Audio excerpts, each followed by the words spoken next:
Hey, everybody. Welcome to this week's Better Way Thursday workshop. We are so excited to have you here. And I'm really excited about the topic that we are discussing today, which is creating and building a personal brand. I'm so excited to have Marta here. She's a friend of mine. She works at the USU Extension with the Remote Online Initiative, and we work together in a few different settings. She's fantastic and has been working on this specific topic and finding ways to help, especially new professionals, build this really important part of their professional toolbox as they are building their career. So, Marta, I'm not going to read a bio or anything. I'm going to leave it to you to introduce yourself, but I'm so glad you're here and I'll just let you take it away. Awesome. Thank you so much, Robin. And thank you for having me. I'm a little bit of a marketing nerd, so this is my favorite thing to talk about. So excuse me if I geek out a little bit about all of this branding stuff, but it's so fun. And I really have seen it be incredibly beneficial and useful for folks who are trying to get back out there and work on their resume and LinkedIn and things like that. So I'm going to go ahead and share my screen and we will jump right in. Um, so a little bit about me and what I do. Robin, you mentioned I'm with the Remote Online Initiative from Utah State University Extension. So we teach a couple of courses, certificate courses. I'll talk about those briefly at the end.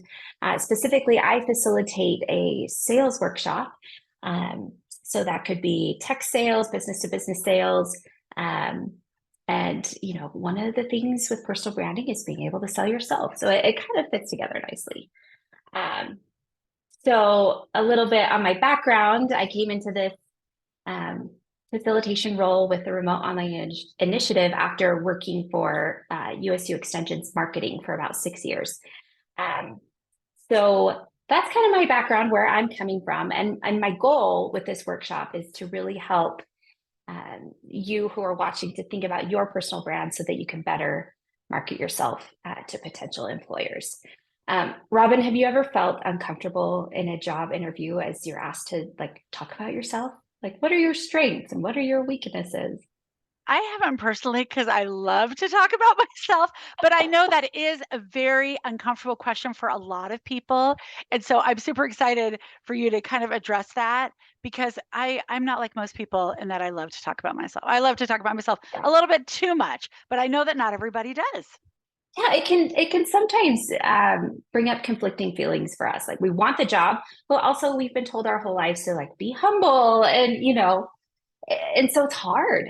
It can be really difficult. But if you've planned out some of your responses in advance and done the work ahead of time, it's a lot more comfortable when you're in that job interview. Um, so, kind of on that same vein, here are some common interview questions. Robin, sounds like you would ace all of these. Um, but I mean, even as someone who's been in many job interview, scenarios, some of these make me uncomfortable. And I don't know that I would know what to say if put on the spot. Even though we know these are the sorts of questions we'll be asked, we don't always know how to answer these questions. So I want you to keep these questions in the back of your mind as we navigate through defining personal brand, and we'll get back to these at the end. So let's dive in. I've got a QR code here on the screen. That is actually to a template in Canva. If you're not already a Canva fan or Canva user, it's a free tool. There is a paid version, but you don't need that to access this template. So you can scan this and open up a personal brand worksheet and go ahead and edit that within Canva. And you'll see kind of what that looks like as we go through.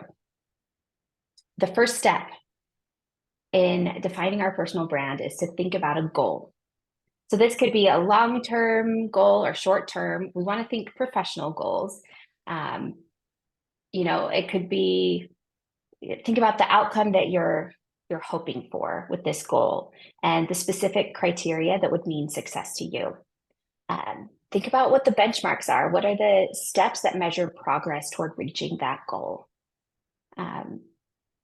So if you're watching, go ahead and open up that worksheet. Here's the QR code again. I'll share that periodically if you forget to open it up.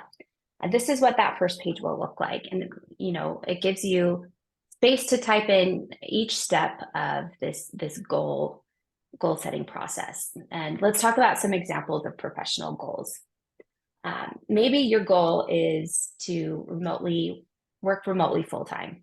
That's what I think about a lot because I work for the Remote Online Initiative. We're trying to help people find remote jobs. Maybe it's to further your education, get a certification or a master's degree, or maybe it's more related to hopefully retiring and not working at some point in the future. Those are some examples of goals. Now, your goals focus, like I mentioned, think about your desired outcome. So a full-time remote job, maybe the focus would be you want a better work-life balance. If it's an education-related goal, maybe it's to qualify for a higher paying job. Or if it's about retirement, maybe it's because you really want to travel or spend time with your family. And then when we're thinking about benchmarks, those steps to success, CRWP, that's an acronym, the Certified Remote Work Professional course. So if it's remote work you're looking for, that could be a step to get you there, to take the Certified Remote Work Professional course. Education goal for a master's degree, maybe you're going to find 3 programs and apply for those. And then a retirement goal, maybe it's opening a retirement account or increasing your contribution to a certain percentage. So at this point, now that you've had we've given you some ideas of how to set a professional goal. Go ahead and pause the video if you want to take some time to fill out the first page of your personal brand worksheet. You just double click on the text and you can enter your own information there. And after you've done that, come back, push play, and we'll move on. Marta, can I ask you a question here? Yeah. So the goals that we're setting don't necessarily have to be goals that are related to a brand, right? You're talking about more broad career goals, and then we're going to talk about how the brand helps us achieve those goals. Is that right? Yes, and Okay. How your goal can help you answer some of those interview questions along with these other brand concepts that we're going to talk about. Got it. And your personal goal can also influence things like your brand values and your brand mantra and things like that.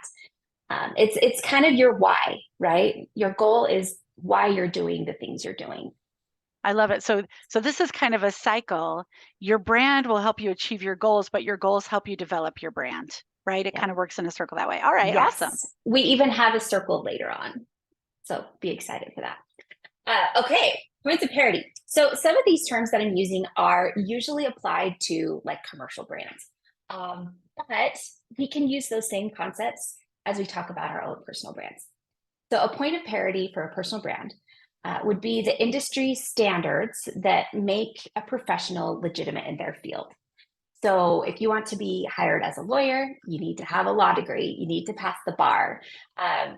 In tech fields, Robin, what are some of the industry standards for tech moms? So that's really interesting because a lot of technical jobs don't necessarily require, they don't necessarily need these types of things. Like you cannot practice law without a law degree, without that bar exam, but you can become a software developer without a degree in software development, right? But obviously there are a lot of these points of parity, and there are certain certifications and things like that that are necessary or really valuable in a lot of cases. Of course, getting the right training, but a lot of the requirements to be working in some of these jobs are just, can you do the job? And so some of them are not necessarily external credentials or degrees. They are examples of portfolios. Have you done this project? Can you show me what you've built? Yes. And so there are experiential points of parity. They're things that they're the qualifiers. They qualify you in the field that you want to be in. So that's points of parity. Points of difference, it's kind of the flip side of the coin. So they're the things that are unique to you that give you that competitive edge. So here, I mentioned that commercial brands, sometimes it's easier to visualize these things when we're thinking about a professional commercial brand like Nike. They're differentiators, the things that make them different are performance, innovation, and winning. For Apple, design, ease of use, an irreverent attitude. And then Southwest Airlines, value, reliability, and a fun personality. Interestingly, sometimes parity and difference overlap a little bit. So you mentioned like in the tech field, it's not necessarily a certification or a degree, but maybe like I'm a software engineer because I taught myself how to do it and I've been doing it for 10 years. So that qualifies me. Those 10 years of experience qualify me as a software engineer, but they also could be a point of difference. Like I have experience that other people don't have.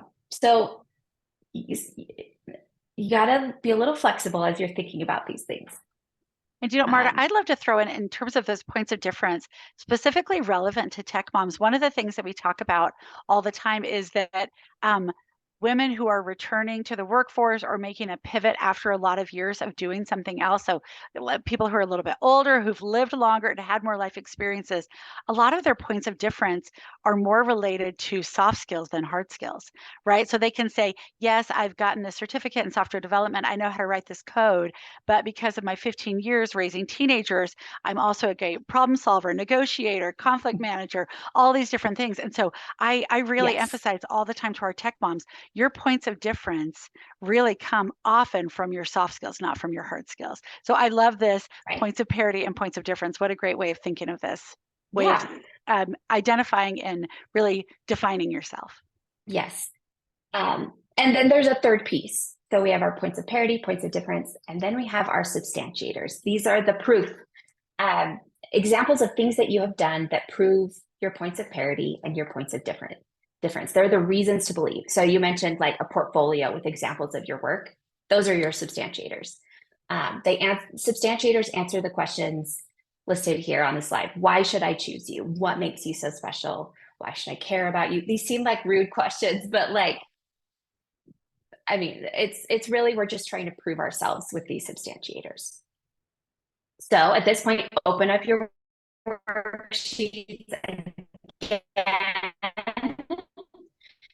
and we'll go through schools, kind of grasp how to apply these concepts to your own personal brand. So points of parity might be a college degree, could be a certification or a license, years of experience. You know, we mentioned some of those already. Your points of difference could be more qualitative. Like you mentioned, Robin, they're those soft skills. So are you creative, dependable, innovative, a problem solver, great at managing conflict, things like that. Things that set you apart. And then your substantiators, be really specific. So maybe as a tech mom, you have like a physical example that you could submit. Like here's a website that I created, or something like that. But also have some written explanations. Like in your resume or in your cover letter, written examples of I had this problem. This is how I solved it, or I managed this project. Um, if you met deadlines consistently, managed the development of something specific, try and come up with a few examples that are very granular and specific to have in your back pocket for interviews as well. I love that. When you All brought up right. those interview questions at the beginning of the workshop, I thought about the fact that I'm excited, and I know you're going to be talking about this more, but when I'm talking about people about interview prep, I'm like, you need to have 3 to 5 really specific stories of times when you were really successful in workplace settings that can be broadly applied to answer a bunch of different types of these questions. And that's what you're doing here with these substantiators, is coming up with very specific, as you mentioned, granular, with details, with numbers. What were the outcomes of the work that I did? What was the impact of this experience that I had, and be ready to share that story. So I love that you're giving us the Yes. opportunity here to really dig down and tie these to our points of parity and points of difference to demonstrate. Let me tell you a story about how Yes. I did this and how I achieved this. Love it. Absolutely. And, you know, for women reentering the workforce, like I've been where a lot of your tech moms are. I took a break. I had a couple kids. And then I started dipping my toes in the water, like, okay, am I going to go back to work? Am I going to do this? And it's hard. It's hard to remember examples that were, before kids, feels like a lifetime ago. But they don't have to all be examples from work. Did you plan a family reunion? That's a huge project management involvement in church or school. Were you involved with the PTA? Like What are other things that you've done in your life? Even managing your own home's budget, or there are so many. You mentioned telling stories. I'm sure there are so many stories from your own personal life that could demonstrate some really great skills. So don't be afraid to have those in your arsenal as well. All right, so pause now, pause the video, spend some time thinking about the 3 things on this page of your worksheet, and then come back for professional values. We'll do that next. Okay, values. This one, like I always think it's going to be easy, but then it can also be complicated. So let's talk about it. Professional values are the core values and ethics that you adopt and demonstrate in the workplace.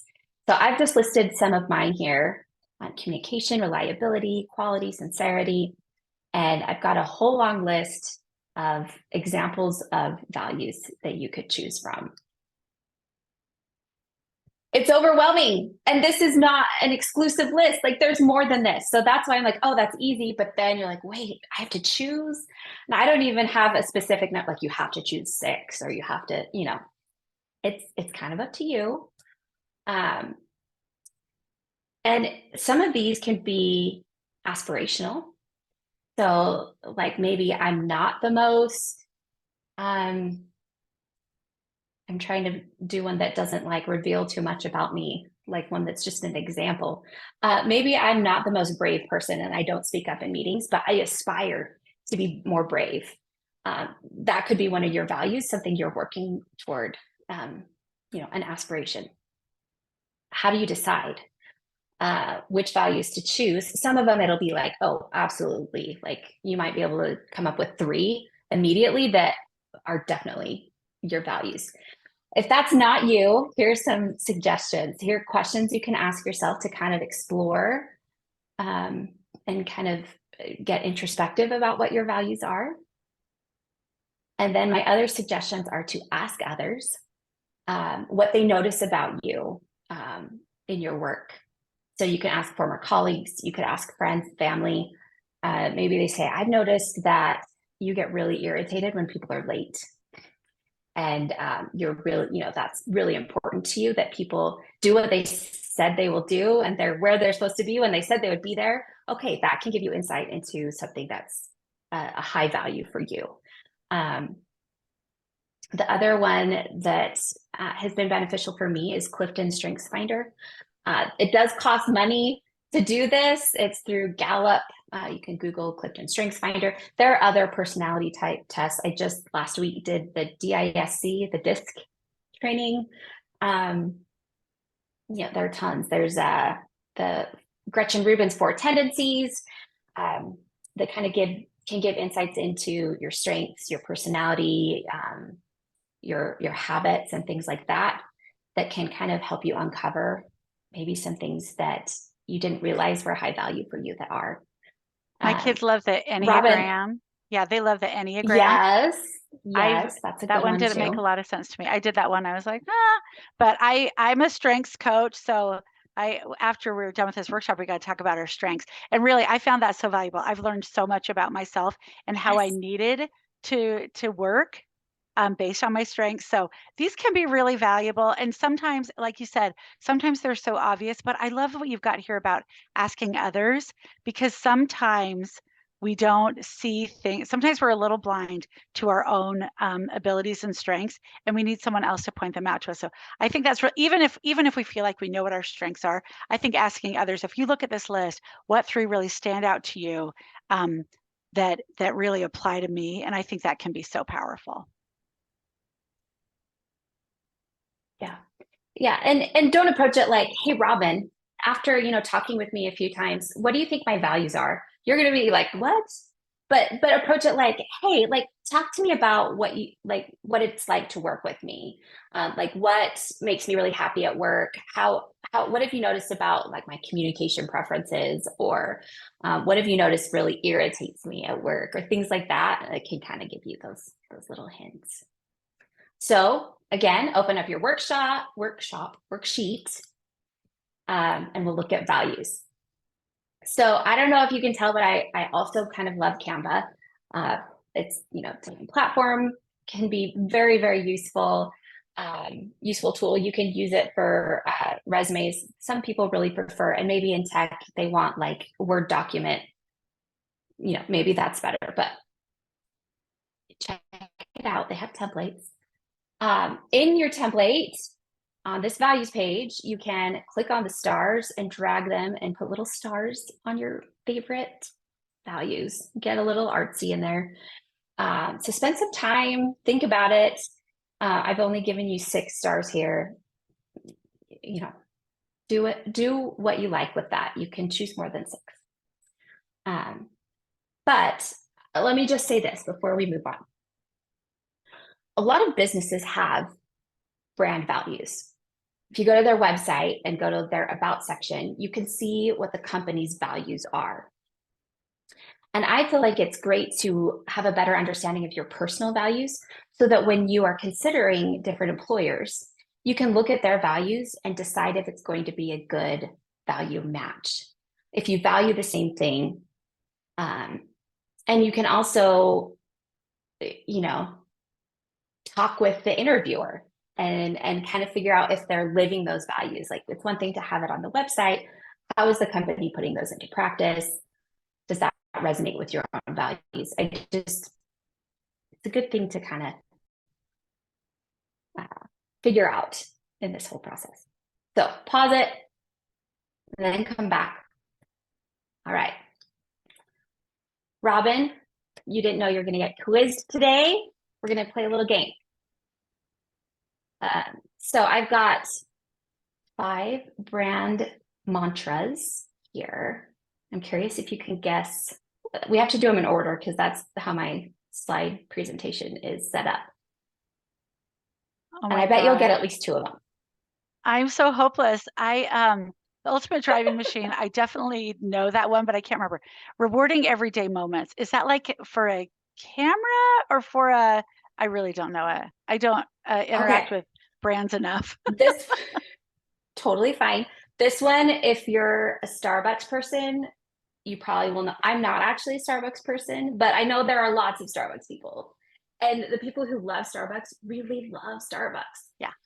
So their mantra is rewarding everyday moments. So, coffee might be a mundane, everyday thing for a lot of people, but they're making it something special and rewarding. And yeah. So okay, let me guess this one. Is it BMW? Ding, ding, ding. You got Yay! it. You got it. Which to me, I mean, Robin, do you drive a BMW? No, I drive a minivan. But you knew. BMW doesn't make a minivan. I'm sure they don't. I think Volkswagen does, but yeah.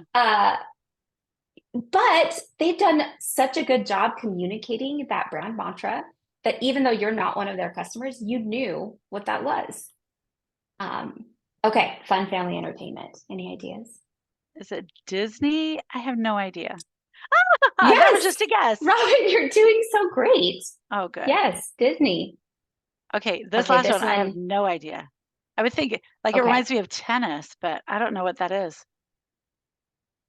The Ritz-Carlton. Clearly, I go camping. I never even stay. I run a nonprofit, Marty. You know I don't stay at the Ritz. Yeah, I've never even. I always joke before. Obviously, I'm not one of their customers, but seeing those together, I'm like, that totally makes sense. It does make sense from what I know about the very little I know about Ritz-Carlton. There's a reason we say something's ritzy. Yeah. Right. Yeah, for sure. I would say the last one. Okay. I mean, I don't know if it's Nike, but that's my main sports brand that I know. So yeah. It's Nike. Spot on. Okay. So if you're watching, how did you do? Curious if you got any of those. We're going to talk about our own personal mantras. This one is maybe the hardest one to wrap your head around. So be patient with me, be patient with yourself as you're figuring this out. You might not figure it out today. Spend some time with it. You'll get there. But a mantra is a 3 to 5 word sentence that captures who you are and what you want to be known for. So if we go back, who you are and what you want to be known for, ladies and gentlemen, they are ladies and gentlemen serving ladies and gentlemen. I feel like that's really effective. Maybe some of these not necessarily saying who they are, but it communicates something about who they are. So the criteria for a mantra are three things. You start with an emotional modifier. How do you make people feel? So you can make a list, and you'll do this in your worksheet. How do I make people feel loved? If you're like a super dominant manager, maybe you make people feel like a little bit afraid. Maybe they're afraid of how much they love you. Just a little office reference there. How do you make people feel? Second part is the descriptive modifier. You're clarifying your emotional modifier. We'll get into that on the next slide. And then your brand function. What is it that you do? So Robin, you run a nonprofit. So what is it that you do? You educate, you fundraise, you manage. These are guesses. I find women jobs. That's what I do. You find women jobs. That's the most important thing. Okay. So, I mean, we have a mantra at Tech Moms, once a tech mom, always a tech mom, right? It's not unique to us, but that is a really strong mantra. And it does, when you're talking about the emotional modifier and things like that, like we hope that that helps women feel loved. We hope that makes them feel like they are supported, that we are loyal, and that we will be there for them always, right? And that they are part of this community that they Yes. will have forever. Okay. Right? What I was going to say to you is what that communicates to me is community. Yeah. It's community. So open your worksheets. We'll get into this a little bit more. So we talked about how you make people feel. There's some, I mean, obviously, as I'm filling this out, I'm trying to like think of things that work for me. And I'll show you my mantra at the end. So how do you make people feel? How do people benefit by working with you? What words do others use to describe you? Which I think is a valuable way of looking at it, because other people are kinder to us than we are to ourselves sometimes. All right, next, I forgot the word already. Let's go back. Descriptive modifier. Okay, emotional, descriptive. Sorry, I had to jump back for a minute. Descriptive. This part is a little easier. What field or industry are you in? What words would you use to describe your work, and who is your target audience? So for me, like before I started, putting on the hat of program coordinator, and I was mostly just doing marketing things, that would have been marketing, communication, in-house marketing teams. Those were my field, my industry. And then the third part, what service do you have to offer people? What do you do that makes you stand out from everyone else? So think about those. And then, okay, I'm going to show you my mantra, Robin, but I don't follow the rules exactly. So I give you all permission to break the rules a little bit, but come up with a mantra that you feel like represents you and communicates what you do and what you want to be. So mine is positive interactions every time. So I feel like the emotional modifier, that's like positive. So that's like my positivity, friendliness, relationships are really important to me. Interactions, that kind of represents this communication, marketing, relational part of what I do. And then every time is kind of drawn from this part, trying to be reliable and consistent, and that you'll get the same experience every time we talk. It's not that I'm friendly one time and then I ghost you the next week. So there you go. I broke the rules, but wait, how did you break the rules? It seems like it's on the rules. Well, I don't specifically say marketing. I guess I could say positive communication. Maybe that would be better. I thought you were going to say that you broke the rules by making it longer than 3 to 5 words. That's the hardest part of this for me. My mantra could be, I talk too much all the time. Like that. Like I'm so wordy. That's really, as you can tell when I get in here.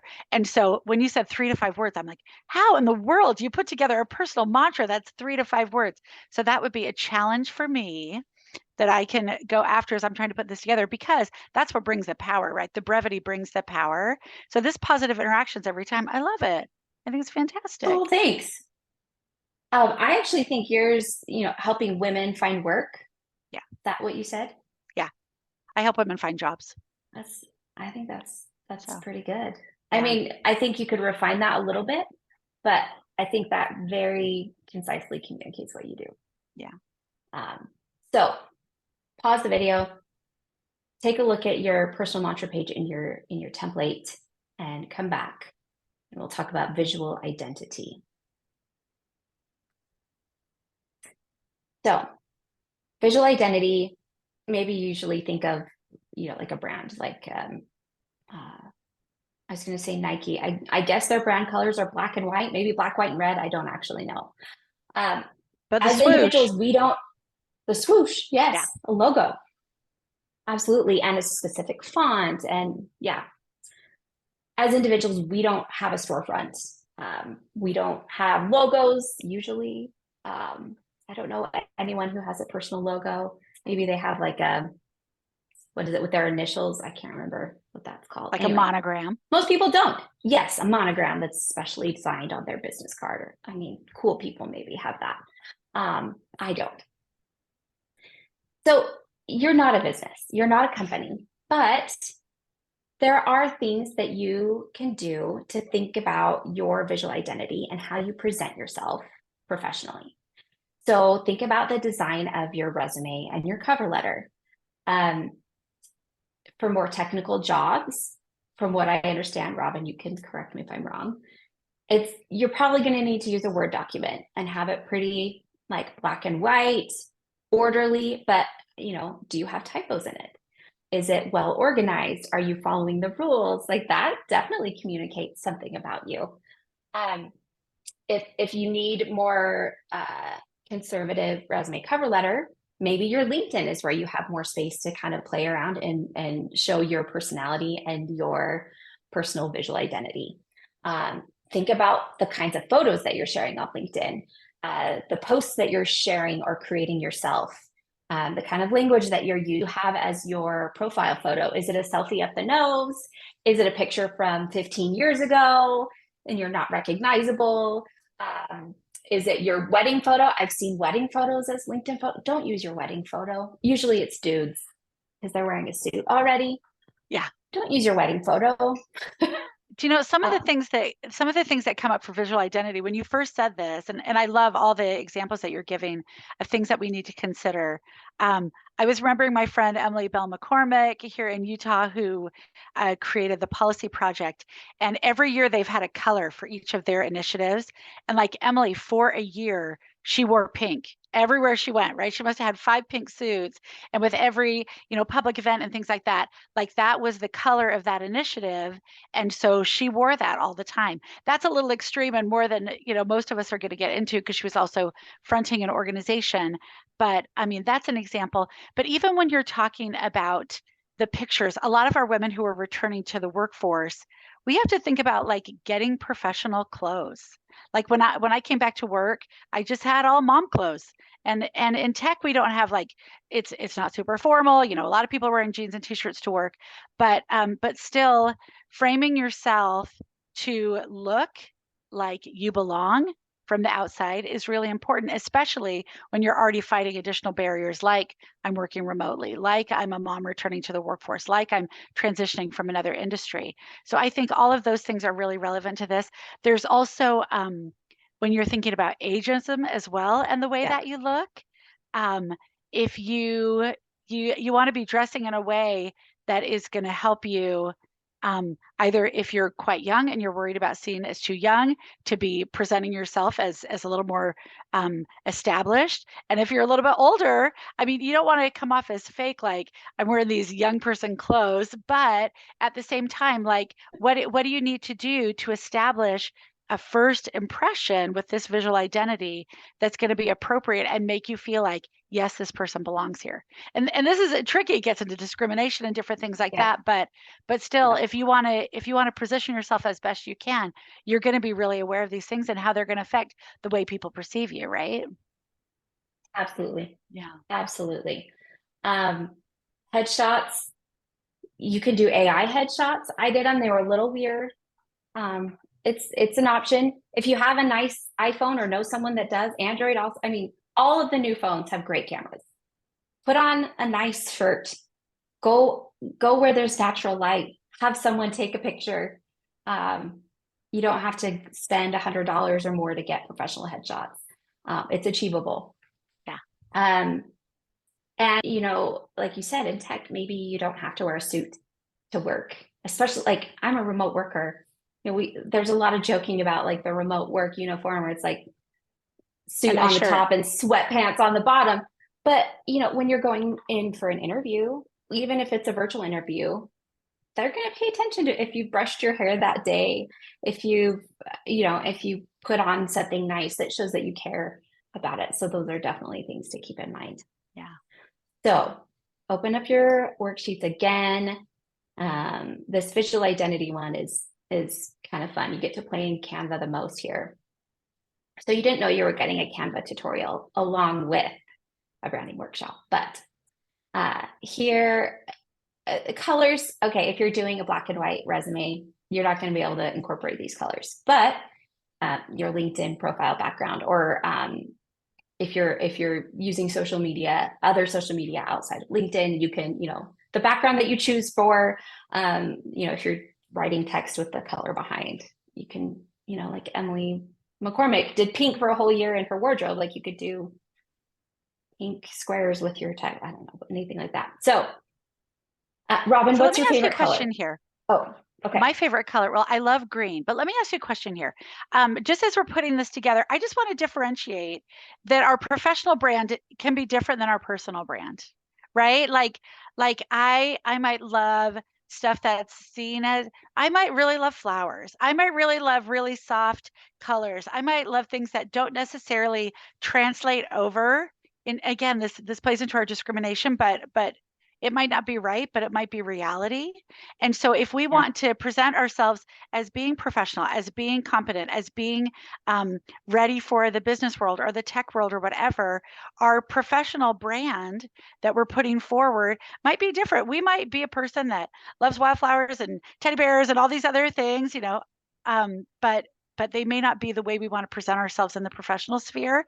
And this comes to a question that I want to talk about at the end of this workshop about being authentic in our brand and what that really means, because I think that a lot of people in the pursuit of authenticity can really harm themselves professionally by being maybe a little more real, a little TMI in some situations and things like that. So I do want to get to that question at the end, but Okay. but is that, how do we balance what, I mean, does our professional brand need to absolutely mirror all our favorite colors, all the things that we see in our personal life, even if they're not relevant to the professional world?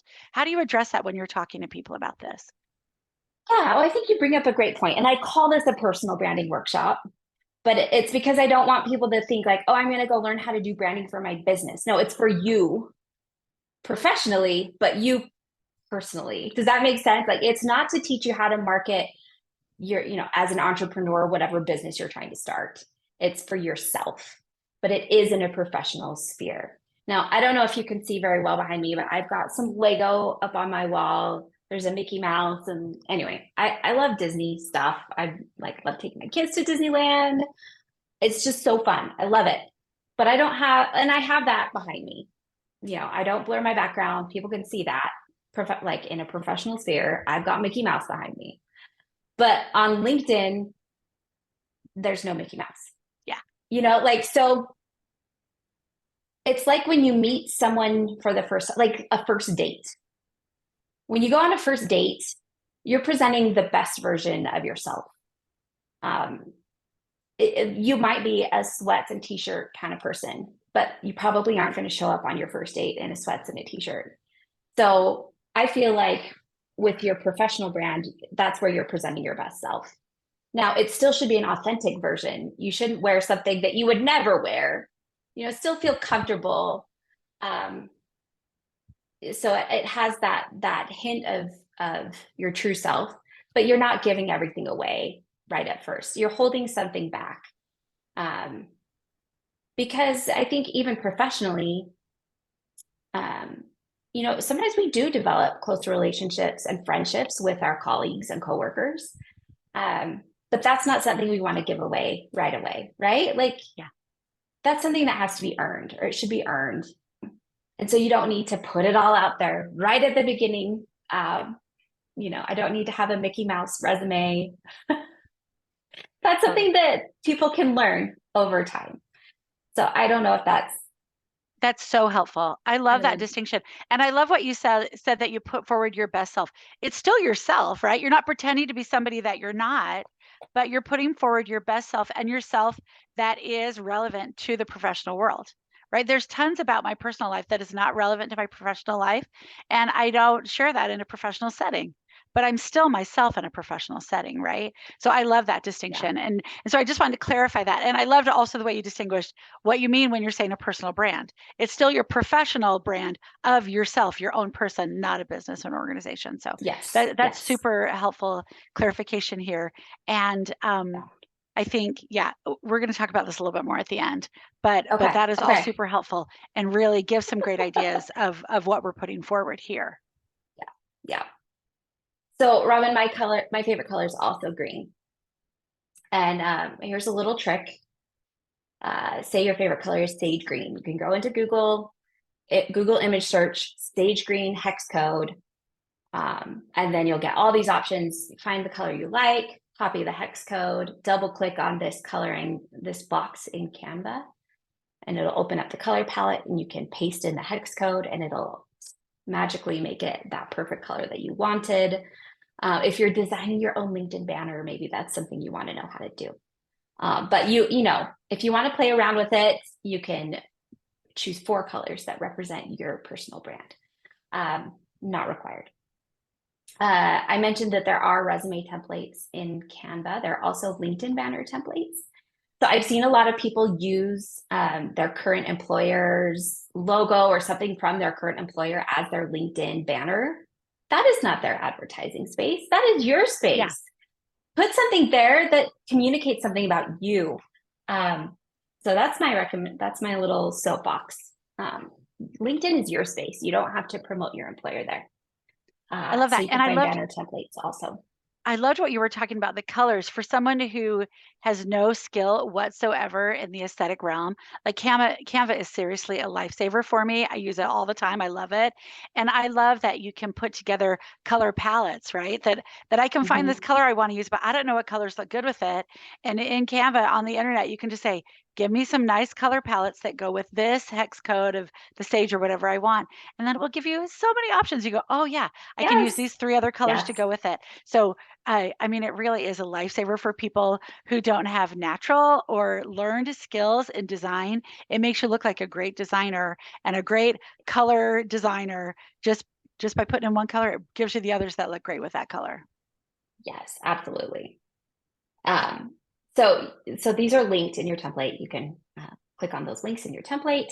Personal style, just take some notes. We already talked about, clothes and what you want to communicate. Like, I want to be approachable and professional and, you know, funky with weird glasses or whatever it is that you want to communicate. And then, fun little trick, upload your headshot into Canva. Click on it from the download tab and it'll show up as a box. Click and drag it right over this little window and it will populate that circle. So it's just, I mean, it's very satisfying to me to have this like worksheet where everything is laid out. I have a whole page with my colors and my little picture. And again, it's all optional, but it's kind of fun if you want to do that. I love it. So pause and take some time for that. And we're going to talk about next how this all comes together. So I told you there'd be circles. Here's the circle. It's a brand positioning bullseye. So a brand positioning bullseye essentially distills your personal brand into one concise little package, one graphic. So you can see here where you would enter all of the things that we've just talked about. Well, not all of them. The goal is not on here and your visual identity is not on there, but everything else. So do you want to see mine? Yes. My brand positioning bullseye. So here's my mantra in the middle: positive interactions every time. I actually was talking with someone that's been part of several hiring committees and done in-person interviews. I said, how would you feel if someone like brought in something like this printed out and like wanted to give it to you in an interview? And they were like, yeah, that'd be fine. Like people often bring in resumes and things like that, a paper copy, and they didn't see any problem with that. And I thought, it might be kind of cool. Like, hey, I'm interviewing for a job. Here's, some I love that. But whether or not you decide to use it, information about me. yeah. Yeah. But whether or So not you decide to turn it in and really give it to somebody, having this built out gives you so much to work with as you're having those conversations about yourself, right? It's so powerful for us to be deliberate and really clear in understanding what it is we bring, who we are, and that every conversation can reflect that because we've been thinking about it ourselves.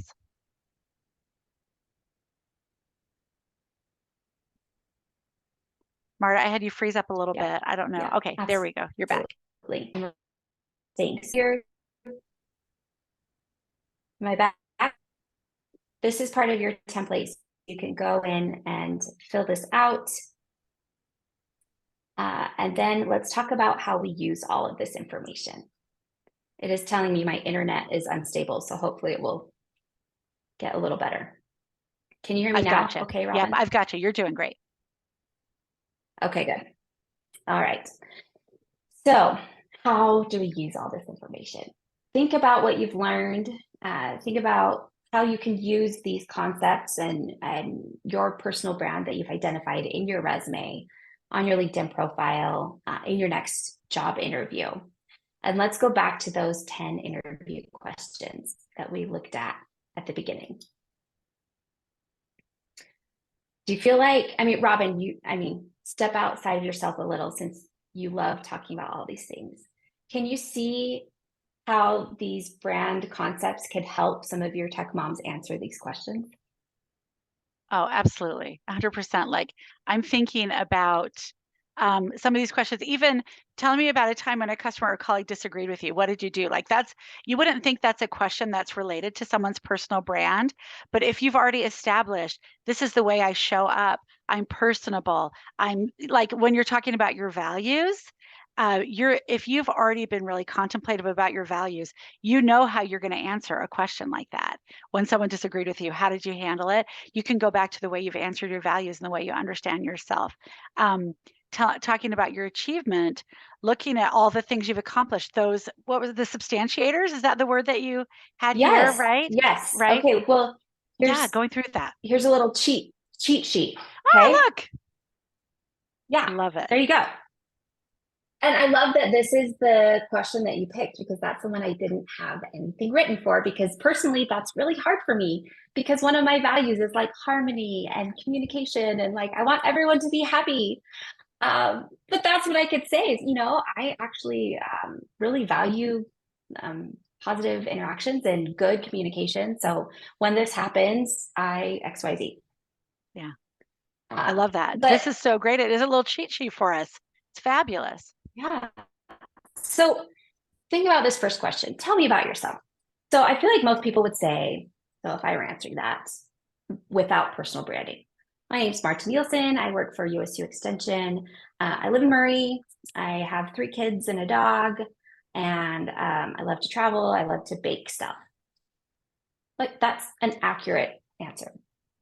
But how much better would it be in a job situation if I said, my name's Marta Nielsen. My personal mantra is positive interactions every time because I really value communication and, on and on, talking about my values. From an employer perspective, the second answer is better. It communicates more about that person as a potential employee. So What are your greatest strengths? Talk about those points of difference and your substantiators, the things that make you stand out and the proof. What are your weaknesses? Robin, I'm curious, as you've done job interview coaching, what do you tell people to say? Because that's like the hardest one. It is hard. I tell people to be honest and I have them talk about, things that are not absolute deal breakers. Like if you've got a job where you need to open up the store every morning at 7 a.m., you don't want to say my greatest weakness is that I always sleep through my alarm. You know what I mean? Like you don't want to be sharing deal breakers. But at the same time, you should be honest and talk about your weaknesses and how you are working to overcome them, right? How you have learned to work Yeah, around them. So that's what I tell people to how to answer that one.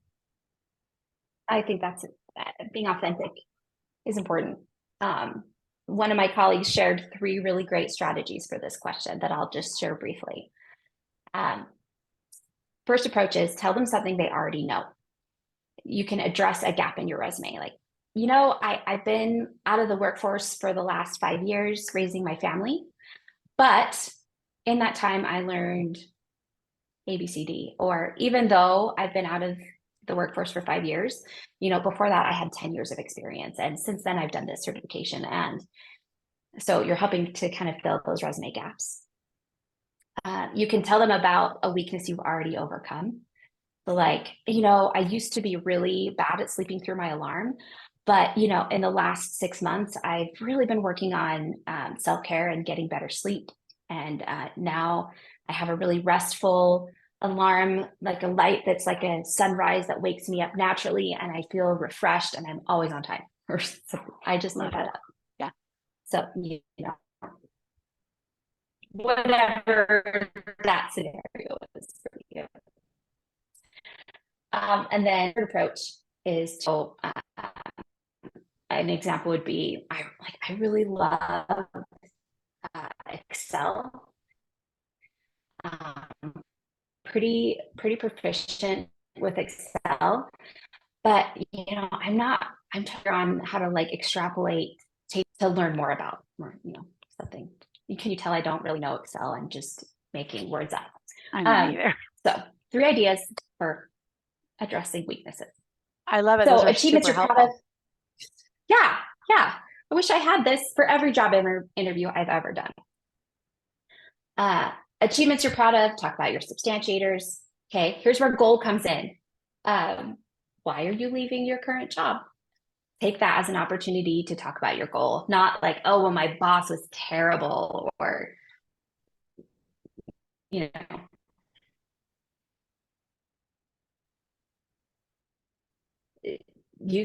turn that into an opportunity. Say, oh, well, it'll really help me achieve my goal to retire by the time I'm 65, whatever that's.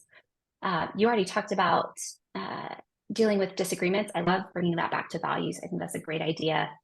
What would your boss and colleagues say about you? Talk about your values. Again, goals and where you see yourself in 5 years. Why should we hire you over anyone else? Parities and differences. Here's what qualifies me to do it. Here's what makes me better than everyone else. So I hope, all of you watching, you can answer these a little more confidently in your next interview after having done the work. All right, Robin, we're going to go to action items next.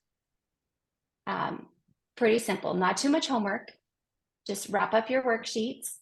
The last step is filling in your brand position bullseye, and then taking that information and using it in your resume and your cover letter and your LinkedIn profile.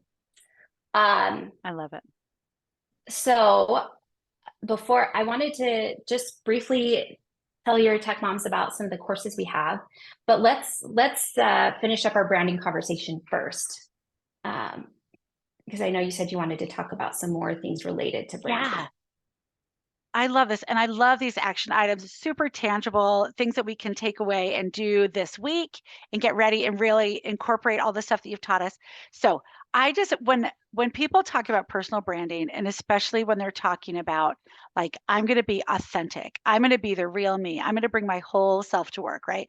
All these things that we talk about that we see as really positive things, I see them as positive things generally. Like nobody wants to cover, nobody wants to have to pretend that they're somebody that they're not, right? And I think this is a little bit of a generational difference as well. I think that maybe millennials and Gen Z are more have been raised in this environment where I'm going to be authentic, I'm going to be the real me, I'm not going to pretend that I'm something I'm not, right? And you and I can tell just by being in this room together that we are not of the same generation. So I would love to hear your perspective on this because I'm like an old woman and I'm like, oh my gosh, just be professional. You don't have to like put your whole life out there all the time and things like that. So I would love to hear your perspective as a marketing professional and also someone who's been maybe raised in a generation where you looked at this a little bit differently. One of the things that I'm concerned about, like I have seen so many of my tech moms really take a lot of these principles that you're talking about and just run with it. They're creating strong brands, they're posting on LinkedIn, they're letting people really know who they are and what they stand for and why they'd be amazing people to come work at their companies. I see a lot of positive things happening. Um, and and some of my concerns I have aren't necessarily with my tech moms, but just with a lot of people that I see on LinkedIn who are like, this is me, take me or leave me. I'm going to be authentic. I'm going to be my real self. And they're putting things on LinkedIn that to me don't seem professional, to me seem like too much information, too much personal information. Um, even like if you don't like me, take it or leave it, like those sorts of things. Like how do you understand where to draw that line for yourself between being authentic and putting forward my real self and also giving maybe just enough information out there to allow people to disqualify you before they've ever even met you, like putting forward Yeah. you know how would you encourage someone as they're building their personal brand to walk that line? I think it's important to make the distinction that LinkedIn is not your Facebook, not your Instagram. Um, it's different. It's not your private life. It's just not. And we hear a lot about like, oh, Instagram is like this curated version of your life. Like no one shares the bad stuff. Okay, well, in some ways. But LinkedIn should be even more curated, not to only highlight the positive things in life, but to like it's the virtual version of your resume or like, the virtual version of you as a professional. So you don't want to share the things that are going to give a negative impression of you to a potential employer. Yeah. Um, because our digital footprints are set in stone. They last for a long time. And I just keep thinking about like that private self and public self. They're both you. Um, but even think about like different levels of friends that you have. And some friends you can tell everything, your deepest secrets, your biggest fears, most embarrassing moments. And you have another friend that you also really like and you consider them your friend, but you hold back. So I would say professionally, you can hold back a little bit. You can still be your fun, energetic self, but maybe don't use colorful language. Or maybe, don't share the beach selfie with, you know, in your bathing suit on LinkedIn. Like just think about and I guess I'm kind of pigeonholing what you're talking about specifically to like what people share on LinkedIn. Um, because I feel like that's where people tend to try to use their voice. Like they're not necessarily doing that in a job interview. Right. But um, like if you wouldn't tell strangers in real life something like that, don't say it on LinkedIn for strangers on the internet. Right. Um, yeah, I think just also with so I'm a millennial, so millennial and Gen Z generations, we're learning about boundaries, and I think that conversation is a lot of times like we're setting boundaries for other people, like, that's the boundary. You may not cross that boundary, but we also have to realize that sometimes there are professional boundaries that we need to observe, right? So like, think about, okay, I'm going to be real and authentic, but here's the boundary. I'm not going to post pictures of my kids. I'm not going to, or I'm not going to name them or whatever. I said that. And then I realized I posted a picture of my kids on LinkedIn last week. So I love that. And there I you love go. framing that in terms of boundaries. I think that's really helpful too in understanding that. Some of the things, I mean, in addition to those, some of the things I see when people are like railing about companies and saying a company that did this would, I'd never want to work at a company like this. For my old company, they were so terrible. And even like getting out there where it could be identified or things like that, complaining after a layoff, railing off everybody. I see this a lot right now because we've had so many layoffs, right?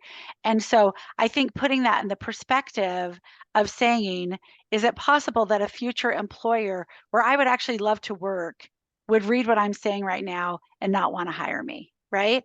If it's a place you'd hate to work, like if there's a company, if you're saying things that are your core values, like people should be allowed to work remotely, like that's a core value for me, right? I think it's really valuable. It allows for flexibility. It fights discrimination, like things like that. So that's a core value for me. I would not want to work at a company that thinks remote work is inherently bad and would never even consider it, right? And so things like that, um, when I'm looking at a place that I would want to work, and this thing that I'm saying, they'd also agree with that, then maybe that's okay. But a place that I want to work, if I'm saying something that might disqualify me before I ever get a chance to interview there or talk to anybody there, then that's probably too much, right? That's putting myself at a Yeah. disadvantage. Yeah. Well, and there's a difference between sharing something that you value and criticizing someone else or another company. Love it. So you can share, like, I strongly value remote work and here's why, versus I just left this company because they won't let me work remotely anymore. And so is terrible and so old fashioned. And the world is so small, Robin. Yeah, Like, it is a small world and it is a really tough job market right now. Um, and just be careful. I don't know. I love it. I love it. And I wanted to bring this Yeah. up because I love everything that you've taught so much and putting together this idea of bringing forward a really strong personal brand is so valuable and it will help us so much in our careers. But in doing so, we need to remember that there are things that we still need to be careful about. And there are things that we need to at least think about and be deliberate about. And so I wanted to make sure that we brought that up as part of this conversation because if we're doing this for the first time, it might not occur to us that something that we'd easily say on Instagram, something we'd easily put on Yeah. TikTok, doesn't belong in our professional sphere. Love that. Okay. Anything else? Oh, yeah. You were going to talk about some of the Yeah. things that you And offer on your through private ROI. social forms to private. Yeah. Yes, for sure. Yes. Yeah. So we'll just take a couple minutes. Um, so the remote online initiatives through Utah State University Extension, we have kind of three main courses. The first one, that's our bread and butter we started with, was the Certified Remote Work Professional course. So this would be great for someone reentering the workforce or looking to shift careers. Um, just really going over the basics of what you need to know to work remotely and be an efficient and effective remote worker, and also how to find legitimate remote jobs. Because there are a lot of scams out there, and it's made a lot of people feel very hesitant because they don't want to get burned. Yeah. So that's kind of what we cover in that course. Um, in the sales professional course, that's the one that I facilitate. We just teach you the tools and skills that you need to get an entry level position working in business to business tech sales, solution based sales. Um, it's not like telemarketing. It's like, hi, Robin, tell me about what your problems are, and let me see if I can help you find a solution to those problems through this product and service. And then we have the Certified Remote Work Leader course that is really geared towards leaders, existing leaders, or HR professionals that are trying to help their company establish a remote work policy or improve a remote work policy. All three of these courses are 1 month. The cost kind of varies. The sales course is $40 for Utah residents, though I think tech moms get scholarships. So talk to Robin about that. We do. Yeah. Yeah. So remote work course, if you're in rural counties, it's I think $40, and non-rural counties, I think it's 100. If that's wrong, go to the website. That's ballpark. I should have written that number down so I would make sure and say it right. But go to our website, remoteworkcertificate.com, or scan the QR code. We'd love to have you join. You get a certificate that says it's from Utah State University, which is pretty cool. I've got a whole long list of skills that you can add to your resume and your LinkedIn if you take either of these two courses. So if you're just trying to upskill, trying to build out your resume a little bit more, this is a great opportunity to improve your communication skills, organizational skills, get kind of some understanding of new tools and tech in the business world these days. So we would love to have you join. We take the month of July off because everyone's traveling and it's summer and holidays. But other than that, we have cohorts starting the beginning of pretty much every month. So I love it. We'd love to have more tech moms come and join us. That is fantastic. And so many of our tech moms are very interested in remote work. They recognize the flexibility it gives them with all the other things that they're managing in their lives. And so I love that you are really teaching them how to be successful and also find legitimate jobs, which is fantastic. So thrilled to be sharing these. And thank you so much. This was awesome. I loved this conversation. So practical, so tangible, with giving us those action items to walk away with today and be ready to start improving the way we focus so much on LinkedIn, and how women can really use that incredible platform to launch much better careers. And so this was fantastic. Marta, thank you so much. And thanks everybody for joining us today. Please check out the rest of our Better Way Thursday workshops. We have like 35 of these workshops on our YouTube channel that are related to all different types of topics and things that will help you as you're moving forward on launching your new professional career. And we will catch you all next time.